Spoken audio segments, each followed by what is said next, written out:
बड़ा advance feature ये है, इसमें है जीपीएस। अगर आपने इग्निशन दिया आपके पास ऑटोमेटिकली अलर्ट आएगा कि आपकी इलेक्ट्रिक स्कूटी स्टार्ट हो चुकी है। पर अगर आप एक इलेक्ट्रिक व्हीकल लेने की सोच रहे हैं तो ये वीडियो को देखिएगा अंत तक। आपको कौन सा स्कूटी लेना चाहिए आपको समझ में आ जाएगा, क्योंकि मैं आपको अपना कुछ एक्सपीरियंस शेयर करने वाला हूं, जो कि है हमारे पास है टीवीएस की iQube इलेक्ट्रिक स्कूटी। ठीक है, मैं आपको इसमें बताऊंगा कि आपको कौन सी स्कूटी लेनी चाहिए। ठीक है, मेरे पास हैं 3 मॉडल्स। ये है 2025 मॉडल, ठीक है, एंड ये है 2024 मॉडल, एंड ये है 2024, ये भी है 2024 मॉडल। ठीक है, अगर हम बात करते हैं कि मैंने 3 स्कूटी iQube की क्यों ली। अब क्वेश्चन आता है कि मैंने टीवीएस की तीनों स्कूटी iQube की क्यों ली, तो इसके पीछे बहुत बड़ा रीज़न है गाइज। सबसे पहले तो मैं बात करूं, सबसे पहले मेरे पास ऑप्शन थे इलेक्ट्रिक स्कूटी के, जो कि आता है टीवीएस था एक हीरो भी चल रहा था, एंड एक बजाज का चेतक स्कूटर भी चल रहा था उस टाइम पर, अभी भी चल रहा है। सो सबसे पहले तो मैंने सोचा कि टीवीएस के जो अभी हाल फिलहाल में जो व्हीकल्स आ रहे हैं उनका परफॉर्मेंस अच्छा है, इसलिए मैंने सोचा मैंने एक स्कूटी ली। इसमें 2 मॉडल्स आते हैं गाइस, एक तो आता है सिंगल बैटरी एंड एक आता है डबल बैटरी। ये जो हमारा मॉडल है ये है सिंगल बैटरी, जो कि मैंने आपको बताया 2024 मॉडल। ये है 2025 मॉडल डबल बैटरी, एंड ये भी है 2025 मॉडल डबल बैटरी, बट ये थोड़ा सा एडवांस है। इसमें थोड़ा सा 10-15 किलोमीटर की रेंज बढ़ चुकी है। अब हमारा क्वेश्चन था कि मैंने तीनों की तीनों स्कूटी iQube की क्यों ली। तो मैंने पहली स्कूटी जो ली वो थी 2024 मॉडल सिंगल बैटरी। अब ये लेने के बाद दोस्तों क्या होता है कि इसको हम यूज़ करते हैं, ये सारी स्कूटी मेरी फील्ड में यूज़ होती हैं। अब लेने के बाद जब मैंने ये स्कूटी ली तो पहली बात तो हमने इसकी परफॉर्मेंस देखी, इसकी रेंज देखी। जब हमने ये स्कूटी ख़रीदी, जब हमने ये स्कूटी ली, तो ये सिंगल बैटरी जो है सिंगल चार्ज पर एक बार फुल टाइम चार्ज होने के बाद ये चलती है 55 to 60। गाइज मैं जो आपको बताऊंगा ये मैं अपना एक्सपीरियंस शेयर कर रहा हूँ, एक्चुअल एक्सपीरियंस शेयर कर रहा हूँ। तो ये जो चलती है सिंगल बैटरी 55 to 60 किलोमीटर्स, हमें इसका एक्सपीरियंस अच्छा लगा, कोई मेंटेनेंस नहीं, कोई कुछ नहीं। फिर हमने सोचा क्यों ना एक स्कूटी की हमें और जो थी, हमारे पास सारे पहले पेट्रोल के व्हीकल से, फिर हमने सोचा क्यों ना इलेक्ट्रिक एक स्कूटी और ली जाए डबल बैटरी, क्योंकि इसकी रेंज गाइस थोड़ी सी कम पड़ती थी, क्योंकि थोड़ा सा दूर जाना पड़ जाता था। तो फिर हमने ली डबल बैटरी। डबल बैटरी लेने का मतलब ये था क्योंकि इसके साथ मुझे कोई कंप्लेंट के इश्यूज़ नहीं थे, एक भी। आप गाइस आप मानेंगे नहीं, कोई भी कंप्लेंट के इश्यूज़ नहीं थे। उसके बाद हमने लिया 2025 मॉडल, जो कि डबल बैटरी। ये सिंगल चार्ज पे चलती है आपकी सिंगल बैटरी। ये कंपनी जो क्लेम करती है वो करती है 105 किलोमीटर, बट ये चलती है 90 किलोमीटर्स। 90 किलोमीटर्स आराम से चलती है गाइज। ठीक है, एंड अब आ जाती है ये जो लेटेस्ट मॉडल है इसका, ये कंपनी क्लेम करती है इसको, ये भी डबल बैटरी है, पर ये थोड़ा सा इन्होंने लाइक कुछ फीचर्स वगैरह एडवांस की हैं। इसको कंपनी क्लेम करती है 115 किलोमीटर। गाइज ये आपको 110 किलोमीटर 112 किलोमीटर आराम से चलती है। एंड गाइज एक आती है इसकी रेंज स्पीड की बात। अगर हम बात करते हैं इसके रेंज स्पीड की, रेंज स्पीड में क्या है इसकी जो टॉप स्पीड है वो है 80 to 85। ठीक है, और अगर आप इसको हायर स्पीड पे चलाएंगे उतना ही बैटरी आपका ज़्यादा कंज्यूम होगा। उसमें आपकी ये बैटरी चलती है मुश्किल से 40 किलोमीटर। ठीक है, एंड अगर हम बात करते हैं इसकी डबल बैटरी की, अगर हम टॉप स्पीड की इसकी बात करते हैं, इसकी भी टॉप स्पीड जो है 80-85 की है, बट अगर आप इसको लाइक टॉप स्पीड पर मतलब हाईएस्ट स्पीड पे इसको अगर आप चलाते हैं तो इसकी रेंज हो जाती है कम। ये आपकी चलती है ऐसे ही मान के चलिए आप अबव 60, 65 और 70। ऐसे ही हम बात करते हैं इसकी, अगर हम टॉप स्पीड की बात करते हैं इसकी भी 80 to 85 है, 88 तक ये जाती है जो लेटेस्ट मॉडल जो आया था। बट इसकी भी अगर हम टॉप स्पीड पर अगर हम इसको चलाते हैं, रन करते हैं, तो इसकी जो रेंज हो जाती है 70 के करीब। ठीक है, सो आप इसको इकोनॉमी रेंज इन्होंने दे रखी है। इकोनॉमी रेंज के हिसाब से आप इसको अगर चलाएंगे तो ये आपको, जो मैंने आपको सभी बताया, तो उसी हिसाब से ये जो कंपनी क्लेम करती है, या मैंने आपको बताया था कि ये 100 अबाउ 105 आपका चल जाती है। ये भी आता है कि वाई आई बॉट 3 स्कूटर्स, मैंने ये 3 स्कूटर्स क्यों खरीदे। देखिए गाइज, पहले मैं आपको पहले अभी बता चुका हूँ, इसके साथ मुझे कोई कंप्लेंट के इश्यूज़ नहीं थे। इसके बाद जब मैंने दूसरा मॉडल लिया 2025 मॉडल, इसके साथ भी कोई कंप्लेंट के इश्यूज़ नहीं थे। फिर जो मैंने मॉडल लिया 25, मुझे इसके साथ भी अभी तक कोई एक्सपीरियंस, मतलब कोई इश्यूज़ वगैरह नहीं है, कंप्लेंट के इश्यूज़ वगैरह नहीं है। गाइस, अगर हम बात करते हैं इलेक्ट्रिक को पेट्रोल से कंपेयर करने की, तो बहुत डिफरेंस है गाइस। डिफरेंस इसलिए आने वाला है, zero maintenance guys, zero maintenance. अगर आप मानेंगे नहीं, आप बिलीव नहीं करेंगे, मैं इसकी सर्विस नहीं करवाता। बाकी कोई भी इश्यूज होते हैं हम तब जाते हैं, मतलब सर्विस जीरो, मतलब आप समझ लीजिए जीरो मेंटेनेंस है। कोई लाइट बहुत कम कंज्यूम करती है, मतलब अगर आप इसको कंपेयर पेट्रोल से भी करेंगे ना, तो बहुत ही लाइट ज़्यादा कंज्यूम नहीं करती। और मतलब मैं तो ये कहना चाहूँगा, अगर आप पेट्रोल से, सबसे पहली बात नॉन पोल्यूटेड गाड़ी है, कोई पोल्यूशन नहीं है, कोई कुछ नहीं है, कोई ज़्यादा आपको पोल्यूशन करवाने की कोई नीड नहीं है। तो मैं तो यही सजेस्ट करूँगा, पेट्रोल से अगर हम देखते हैं तो उसका माइलेज एंड मेंटेनेंस जीरो है। अगर हम बात करते हैं चार्जिंग टाइम की, तो चार्जिंग इसकी ये जो सिंगल बैटरी है, ये लेती है 3 to 4 आवर्स, 3 से 4 घंटे। एंड अगर हम बात करते हैं डबल बैटरी की, तो ये आपके 7 to 8 आवर्स आराम से ले लेगी दोनों बैटरी चार्ज होने में। ये इतना टाइम आपको लगेगा, ठीक है। सर्विस सेंटर की अगर हम बात करते हैं, तो सर्विस सेंटर में काफ़ी अच्छे रिव्यूज़ हैं, थोड़ा सा टाइम लेते हैं वो। अगर आप इसको सुबह कोई भी इशू वगैरह आता है, सुबह आप इसको जाके जमा कर देते हैं, तो शाम तक वो आपको दे देते हैं। और सर्विस भी इसकी अच्छी है। और अगर मैं कहूँ आउट ऑफ 5, तो मैं आउट ऑफ 5 4 देना चाहूँगा। मैं, आप पूछेंगे गाइज मैं 4 क्यों देना चाहूँगा, थोड़ा सा ना टाइम लगता है गाइज, क्योंकि इनके, मेरे हिसाब से अगर मैं सजेस्ट करूँ, अगर मैं बताऊँ, तो इनके सर्विस सेंटर्स और होने चाहिए। जहाँ तक जो है सर्विस सेंटर थोड़े से कम है, क्योंकि सबसे बड़ी बात गाइज मैं आपको बताना चाहूँगा कि इसकी डिमांड इतनी है ना, आपको रोड पर इतनी दिखेगी ना, ये इतनी दिखेगी कि देखो गाइज, जिस चीज़ की डिमांड ज़्यादा होगी, तो ऑब्वियस ही बात है थोड़ा सा कुछ तो आपको कॉम्प्रोमाइज़ करना पड़ेगा। सर्विस की बात करूँ तो सर्विस भी मैं आउट ऑफ 5 4 दूंगा इसको। नहीं है, मैं आपको जो भी बोलने जा रहा हूँ गाइज, मैं आपको जो भी इस वीडियो में बोलने जा रहा हूँ, वो अपना सच बोलने जा रहा हूँ। और अपना एक 3 स्कूटी का जो एक्सपीरियंस है वो मैं आपसे शेयर करने वाला हूँ गाइज। सबसे बड़ा एडवांस फीचर जो है, जो मेरे फील्ड में ये काम आता है, मैं आपको बताता हूँ। वो सबसे बड़ा एडवांस फीचर ये है, इसमें है GPS। बाय डिफ़ॉल्ट आपको, जब आप इसको लेते हैं, तो बाय डिफ़ॉल्ट आपको इसके अंदर GPS का फीचर मिलता है, ठीक है। वो चाहे आप मॉडल लीजिए सिंगल बैटरी, चाहे आप मॉडल लीजिए डबल बैटरी। एंड GPS का सबसे बड़ा बेनिफिट ये है, आप इसकी एक ऐप है TVS कनेक्ट के नाम से, आप अपने प्ले स्टोर से जाके इसको डाउनलोड कर सकते हैं। डाउनलोड करने के बाद अगर आपने इग्निशन दिया, आपके पास ऑटोमेटिकली अलर्ट आएगा कि आपकी इलेक्ट्रिक स्कूटी स्टार्ट हो चुकी है। एंड अगर आप अबव 80 स्पीड से जाते हैं, तो आपको ये नोटिफाई करेगा इट्स डेंजरस, आपके मोबाइल पे आपको नोटिफाई करेगा। ये मेरे पास मैसेजेस आते हैं, जब मेरा स्टाफ इसको लेके जाता है तो ये मुझे अलर्ट देता है, मैं इनको ऑटोमेटिकली कॉल करता हूँ, आप अपनी स्पीड कम करो। एडवांस फीचर ये है, आप इसको ट्रैक कर सकते हैं कहाँ पर है, कहाँ पर नहीं है। और हाँ जी, एक बार मेरा एक्सपीरियंस ये भी मैं आपको शेयर करता हूँ।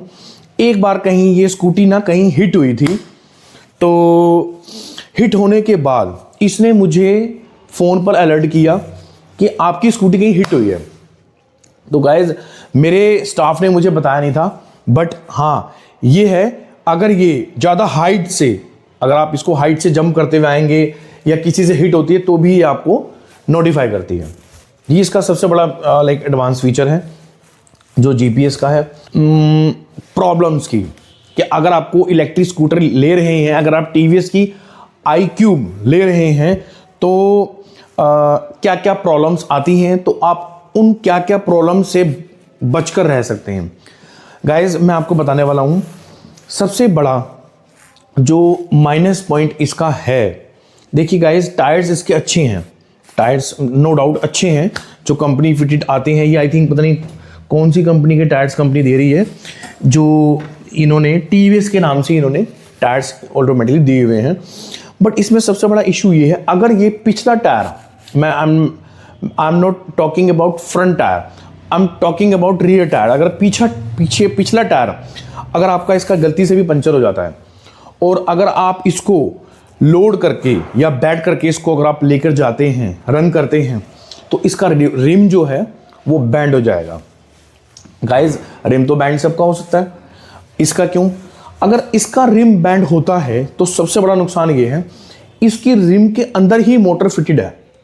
अगर वो रिम बैंड हो गया या क्रैक हो गया, ठीक है, तो गाइज वो आपको मोटर पूरी रिप्लेस करनी पड़ेगी और वो रिम चेंज नहीं होता। ये मेरा सबसे बड़ा एक्सपीरियंस है जो मैं आपको शेयर करना चाहता हूँ, जो आपको कोई नहीं बताएगा। अब आते हैं इसके फ्लैप कवर्स। ये जैसा कि मैंने आपको बताया फ्लैप कवर्स की, ये गाइज क्या होता है, ये ऑटोमेटिकली लूज होते रहते हैं। अगर आप इसको लूज नहीं करवाते या फिर इसके वो धीरे धीरे जो है उसके जो नक्के हैं, एक जो स्क्रू है वो लूज हुआ, उसके जो नक्के हैं वो टूटते रहते हैं, वो आपका पूरा ही रिप्लेस होता है। और ये इसकी जो कॉस्ट कम से कम 700 to 800 रुपीज़ है। ठीक है, ये है इसका बूट स्पेस, जो काफ़ी स्पेस मिलता है, जो किसी भी स्कूटी में नहीं आपको मिल। ये है गाइज इसका चार्जर। ये चार्जर आप देख रहे हैं काफ़ी हैवी है, काफ़ी बढ़िया है। बट लेकिन सबसे बड़ी प्रॉब्लम ये है, अगर ये आपका चार्जर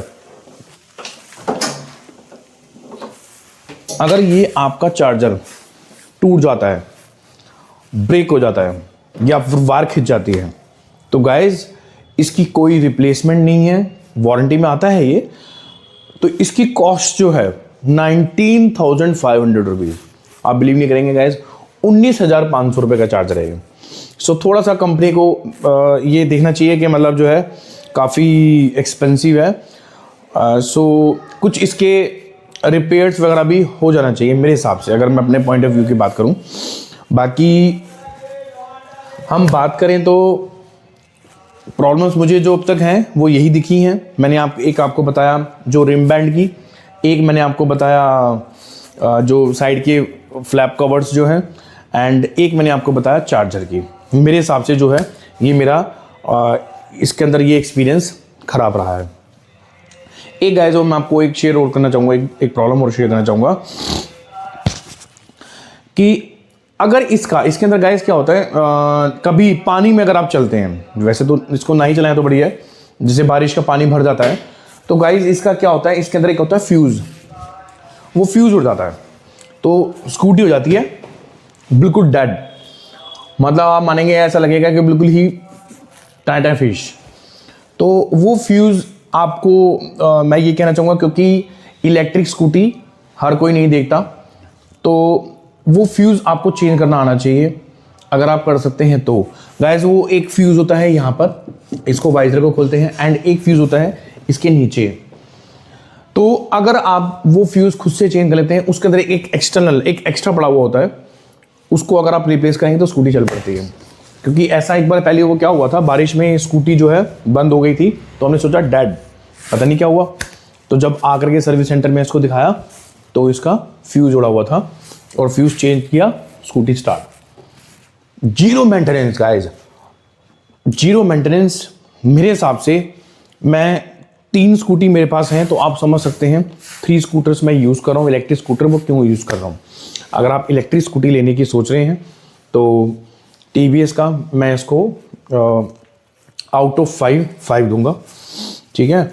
मेरा तो हाल फिलहाल मतलब एक्सपीरियंस अच्छा रहा। एंड गाइस सबसे बड़ा बेनिफिट ये है, अगर आप इलेक्ट्रिक स्कूटी लेते हैं तो गवर्नमेंट आपको उस पर सब्सिडी देती है 5,000। मैंने जो अभी लेटेस्ट मॉडल लिया है ये वाला, 5,000 रुपीज़ का कैश बैक इंस्टेंटली मुझे अकाउंट में आ गया था गाइज। जो ऑन रोड प्राइस था उससे उन्होंने 5,000 रुपीज़ डिडक्ट करके मुझे ये स्कूटी दी, जो कि कंपनी आपको, जो कि गवर्नमेंट आपको देती है सब एज ए सब्सिडी। तो ये सबसे बड़ा बड़ा बेनिफिट है गाइज। अगर आप इलेक्ट्रिक स्कूटी लेने की सोच रहे हैं तो आपको सब्सिडी का बेनिफिट मिल सकता है। देखिए गाइज, अब एक क्वेश्चन आता है, why I like most this scooty. इसके पीछे बहुत बड़ा कारण है गाइज। देखिए, मेरे पास सारी स्कूटियाँ जो चलती हैं ना वो फील्ड में चलती हैं। तो सबसे बड़ी बात टाइम। अगर आप देख रहे हैं ना गाइज, पेट्रोल की लाइन में कितना टाइम लगता है। मतलब आप एक स्कूटर में पेट्रोल लेंगे तो आपको कम से कम 10 मिनट्स आप कार्ड से पेमेंट करेंगे, ऑनलाइन पेमेंट करेंगे, कैश देंगे, क्यू में लगेंगे। नंबर 1 टाइम की शॉर्टेज है। Number 2 zero maintenance guys, zero maintenance. Charge करो एंड चलाओ, रन करो। तो सबसे बड़ा बेनिफिट ये है कि इसमें कोई मेंटेनेंस नहीं है, जीरो मेंटेनेंस। आपको कुछ भी करने की जरूरत नहीं है। मतलब आपको इंजन ऑयल चेंज नहीं करवाना, आपको कुछ ऐसा नहीं करवाना। गाइज, मैं तो कोई सर्विस नहीं करवाता इसकी। और जब भी कोई इशू आता है हम जाकर के ले जाते हैं, कोई दिक्कत की बात नहीं है इसके अंदर। और ज़्यादातर अब तक कोई ऐसा कुछ नहीं हुआ कि अगर मैं कहूँ कि इसके मोटर में कोई दिक्कत है, कोई बैटरी में इशू है। मेरे पास आई हैव 3 इलेक्ट्रिक स्कूटर्स कि मेरे को कोई बैटरी में इशू है नहीं। अच्छा गाइज, सबसे बड़ा मेन पॉइंट, अगर हम जो बात करते हैं इसकी बैटरी की, इसके बैटरी की जो अगर हम बात करते हैं, पूरी मेटल में, पूरी लोहे की बॉडी में डिज़ाइन की है गाइज, ताकि कोई फायर ना हो, कोई आग ना लगे। बाकी मैंने स्कूटर्स में नहीं देखा, मैं किसी स्कूटी के बारे में ऐसा नहीं बोलूँगा, बट जो मैंने इसकी जो बैटरीज देखी है ना, बहुत ही स्पेशल तरीके से बनाई गई हैं गाइज, पहली बात। दूसरी बात, चार्जर्स बहुत हैवी हैं, महंगा है, कॉस्टली है, बट काफ़ी हैवी है। देखिए क्या होता है गाइज, अगर हम इलेक्ट्रिक स्कूटी चार्ज करते हैं ना, कभी कभी क्या होता है कि कट मार जाता है, ठीक है, कट मार जाता है। तो at the time of charging ही जो भी कुछ शॉर्ट सर्किट हो गया, ये कुछ हो गया, तो इसमें ऐसा कुछ नहीं है। इन्होंने जो चार्जर्स बनाए हैं ना, वो काफ़ी हैवी बनाए हैं, मतलब अच्छे हैं कहने की बात की जाए तो अगर मैं बात करता हूँ कि डिसअपॉइंटेड मी, अगर मुझे इस स्कूटी ने कोई डिसअपॉइंट किया हो, तो मैं तो इन तीनों स्कूटियों के हिसाब से अगर मैं अपना एक्सपीरियंस शेयर करूँ तो मुझे कभी डिसअपॉइंट नहीं किया। रीज़न, एक बार क्या हुआ था कि स्कूटी का, जैसे मैंने बताया था, बारिश के पानी में जैसे फ्यूज़ वगैरह उड़ गया था, तो उसको लेकर आना हमारे लिए काफ़ी चैलेंज हो गया था। इसके मार्केट के अंदर जो सर्विस सेंटर्स, तो रात को, जैसे कभी कभी क्या होता है रात को ही कहीं कुछ मतलब था ऐसी 9, 10, 11 बजे का, तो बारिश के टाइम पर ये बंद हो गई। बंद होने के बाद जो है, आप कोई सर्विस सेंटर तो खुले नहीं होंगे गाइज, 24/7 तो इसकी सर्विस नहीं है। बट हमने जब इसको लेकर आए, तो लेकर आने के बाद जो है हमने फ्यूज़ चेंज करवाया, तो वो थोड़ा सा मेरा एक्सपीरियंस थोड़ा सा ख़राब था। बाकी देखिए गाइज, फिर उसके बाद जो है जब हमने इसको ठीक करवाया, तो हमने सोचा कि काफ़ी मेजर इशू होगा, बट ऐसा नहीं था। विदिन 10 और 15 मिनट्स में उन्होंने फ्यूज़ चेंज किया और स्कूटी स्टार्ट। तो ये भी मेरा एक एक्सपीरियंस था। और ऐसा नहीं, आपको मैंने अभी बताया कि इसमें 2 मॉडल्स आते हैं, single battery, double battery, and एक इससे ऊपर हायर वर्जन भी मार्केट के अंदर आ चुका है, जो कि ये तो जो कंपनी क्लेम करती है 115 किलोमीटर्स, जो मैंने आपको बताया 105, 110 चलती है इजीली। एंड एक इसमें आ गया है मॉडल, मेरे ख्याल से वो 3 बैटरी इसका, वो है वो आई थिंक ऐसी होगा 2 lakhs के अबाउ, 230 के अबाउ। उसकी कंपनी काफ़ी अच्छी कंपनी, रेंज उसकी जो कंपनी जो है उसकी काफ़ी रेंज जो है क्लेम करती है। वो चलती होगी गाइज 170 एंड 180 के अराउंड। तो उसकी कॉस्ट भी जो है काफ़ी ज़्यादा है, 2-2.5 लाख रुपए के आसपास, ठीक है। और अगर हम बात करते हैं इसके प्राइस की, तो ये जो मेरा प्राइस था 2024 के मॉडल जो मैंने आपको बताया था, इसका प्राइस था 1 लाख के आसपास। तो मुझे ये डिस्काउंट के बाद जो मुझे कैशबैक वगैरह मिला 95 के आसपास मिली। एंड अभी इसका तो मुझे प्राइस याद नहीं है, जो मैंने भी जस्ट लेटेस्ट अभी जो ये ली है, ये इसका जो था 140 के आसपास ये मुझे 131 132 के आसपास मिली थी, क्योंकि मैंने इसमें कुछ एसेसरीज वगैरह नहीं ली थी गाइज। ठीक है गाइज, अब मैंने इसका इग्निशन ऑन कर दिया है तो आपको बैटरी के परसेंटेज दिखाता है। बैटरी की परसेंट दिखाने के साथ ये आपको बताता है कि आपकी इसमें कितनी 74 किलोमीटर चल सकती है। ये गाइज वो स्कूटी है जिसमें मैंने आपको बताया था सिंगल बैटरी, कंपनी जो क्लेम करती है 75 किलोमीटर्स का, बट ये मैंने आपको बताया था 60 किलोमीटर्स ऑन रोड या आप इसको चला सकते हैं, वो भी नॉर्मल मोड पर। ठीक है। एंड अगर हम देखिए, अगर हम बात करते हैं, अगर हम इसको ब्रेक प्रेस करके हम सेल्फ पर क्लिक करते हैं तो ये ऑटोमेटिकली आपको डिजिटल जो है इसका स्पीडोमीटर है और डिजिटल आपको दिखाएगा कि आप 1 2 3 4 कितनी स्पीड पर चल रहे हैं। इसमें आपको ये भी बताता है कि आपकी सर्विस ड्यू है या नहीं है। टोटल आपको बताता है कि ओडोमीटर है कि कितना स्पीड जो है आप टोटल रन कर चुके हैं। एंड ये आपको ट्रिप लगा सकते हैं एंड आप ट्रिप लगा सकते हैं, हम यहाँ से लेके कहाँ गए या कितने किलोमीटर पहुँचे। एंड इसमें आपका एवरेज भी बताता है स्पीड का। ये गाइज आपको बैटरी की परसेंटेज दिखाता है इसके अंदर, एंड आपको टाइम भी शो करता है, डेट एंड टाइम शो करता है। सबसे बड़ी बात ये है गाइज, इसको आप अपने फ़ोन से भी कनेक्ट कर सकते हैं। ये देखें आप इसको, ये नेटवर्क जैसे आ रहे हैं, इसको अगर आप ब्लूटूथ से कनेक्ट करेंगे आपके अपने फ़ोन से भी कनेक्ट हो जाता है। तो गाइज मेरे हिसाब से मेरा एक्सपीरियंस बहुत अच्छा रहा है। मेरे पास एक नहीं तीन स्कूटी हैं जो कि है TVS iQube की इलेक्ट्रिक स्कूटीज़। तो मैं तो ये कहूँगा कि मेरा एक्सपीरियंस सबसे बेस्ट है। मैं इसको अगर मैं इसको बात करूँ रेटिंग की, कि इसको मैं आउट ऑफ 5 देना चाहूँगा। ठीक है गाइज, अगर आपको वीडियो अच्छी लगी हो तो चैनल को लाइक एंड सब्सक्राइब करें। अगर आपका कुछ डाउट हो कमेंट बॉक्स में आप मुझसे पूछ सकते हैं एनी टाइम। ठीक है गाइज, मिलते हैं नेक्स्ट वीडियो के साथ। गाइज अगर हम बात करते हैं इसकी कंफर्ट की, देखिए गाइज स्कूटी चाहे कोई भी हो, अगर उसके अंदर कंफर्ट नहीं है, चलाने में आपको अगर कंफर्टेबल नहीं लगती तो मेरे ख्याल से स्कूटी लेना बेकार है। सो कंफर्ट लेवल की अगर हम बात करते हैं तो बहुत अच्छा है कंफर्ट, और जब तक आप इसको चलाकर नहीं देखेंगे आपको पता नहीं चलेगा। ठीक है गाइज, ओके। अगर आपको मेरी वीडियो अच्छी लगी हो तो चैनल को लाइक एंड सब्सक्राइब करें। मैं लेकर आता रहूँगा इसी तरीके की वीडियो, अपना एक्सपीरियंस शेयर करता रहूँगा गाइज़।